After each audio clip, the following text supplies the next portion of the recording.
Wano tolya mmere na wakwatagana ne bali ne mugamba nti kakati kyetaagisa kakati twetaaga okutwala etteeka lino libeere nga liteekebwa mu constitution ya Uganda, akawaayiro 10 kakole ki kakyuke, buli munnayuganda afune obutuuze. Kakati ebyo ensonga lwaki eno tuliki nze saagala bubaka bwa palamenti wano, saagala bukulembeze bw'abanyarwanda nti nazze campaigning bw'abanyarwanda nti banondanga chairman task force nga nze nina okumakinga sure ensonga enegguka oba etya. Nkimanyi bulungi waliwo abantu abamu abalowooza bwebajja kuntiisatiisa, waliwo abantu abamu abalowooza bwakasajja ako ketumiikiriza, naye nagamba ensonga y'abanyarwanda erina okukola ki?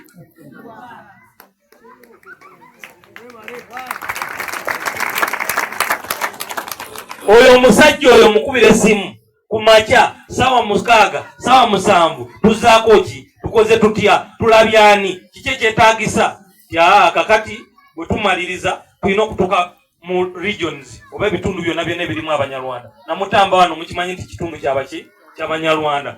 Tulina otuuka mu bitundu ebyo tugolokose abanyarwanda we beebase, tubagambe nti muzuukuke. Omuntu bwakujjako obutuuze ne bw'obeera oyina goloofa abagitutte.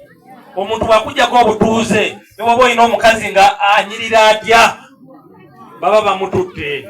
Omuntu bwakujjako obutuuze ne bw'obeera ovuga emmotoka etya essaawa yonna yonna ayinza okugamba fuluma. Obeera tolina kiki kyokoze eki? Tolina kikyo. Kakati nze yazaalibwa eGomba. Bajjajja bange abamu bakyali ne ku nsalo aweka mwezi awo, naye nze nzaalibwa Gomba. Era musajja wa Kabaka Magulu Nnyondo gwe yakola kigwe yateekamu obwesige. Ne ngamba ekitiibwa kye nnina kino ekya Kabaka lwaki sikikozesa okubeera nga nnwanirira abanyarwanda okuba nga bafuna obwenkanya mu ggwanga lyabwe. Kati mpulira waliyo abantu olw'okuba tuli mu kumobilizinga abanyarwanda, ogenda ku nsonga bo bayimiridde wali bagamba okufaana obutanyagwa wanumanizi soja biki ame. Ngamba oli wanumanizi ame, eno bizinesi si ya muntu kinoomu, eno bizinesi y'abanyarwanda. Temukkiriza abantu kubabuzaabuza. Omuntu bw'abagamba nti agenda kubalwanira nga muntu oyo mumanye nti anoonya bibye. Ffe ng'abanyarwanda tuyimirira ng'abanyarwanda, tuyimirira nga ffenna, tetuyimirira nga muntu.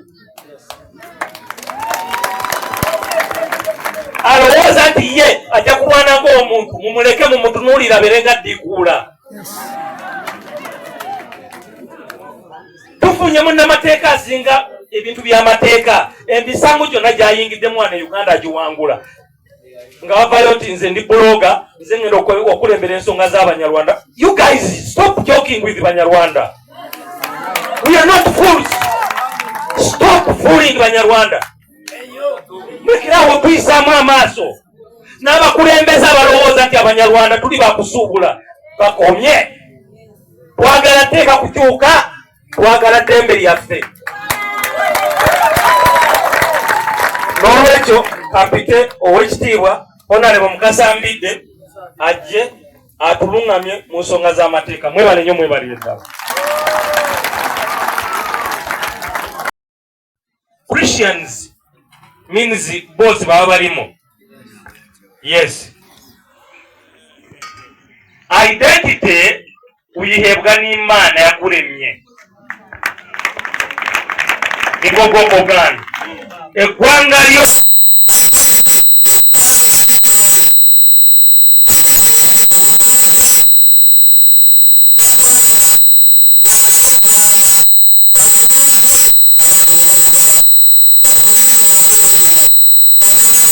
mugenda nani? Abakitegedde mukikubire mu ngalo. Nze ndi musajja Munyarwanda. Eggwanga lya Katonda lye yampa. Sisobola kufuuka kintu kirala kyonna. Kubanga kimanyi bulungi nti bwe nva ku Katonda kye yampa ne ngenda ku bantu kye balowooza nti nyinza okuba mba nvudde ku lugendo. Olugenda wa? Muggulu. Kati bino ebintu tulina n'okwogera amazima abantu ne babitegeera. kubanga bw'oba tomanyi ky'oli tosobola na kutuuka ku ky'oyagala kubeera. Babalimbye, babafuganyizza. Kabaka oba yanonda nga ndi Munyarwanda n'agamba nti Simon Kayitana n'amanya ngo ndi Omushambo nibwo bwoko bwange ate byonna bye najjuzaayo. Saayogera nti nze neddira mpologoma biki naye nayogera nti nze ndi Munyarwanda ndi Omushambo nibwo bwoko bwange. Okitegeera? N'agamba nti yoyo omutuufu. Ate by the way abantu abamu tebayinza kitegeera. Mundaba nga bwe nyimiridde wano. Abantu waliwo amanya agasuka mu 30 ag'Abanyarwanda mu bitundu ebyawukanye. Abamu baali bava ne wano. Naye Kabaka Magulu Nyondo, Cuucu, Sseggwanga, Musota n'alonda omusajja Omunyarwanda gwamanyi tayimirira ku mazima ye Kayitana Simon. Abamu temumanyi n'olwaleero muntunuulire munetegereze. Nze muntu atatiiririra gwanga lyange. Kawabe misana, kawabe kiro, kebere primary gye nasomerako, kebere secondary gye nasomerako, kebere university bampita muki Munyarwanda. Ate nga ndi very proud era nkyenyumirizaamu nnyo. Kati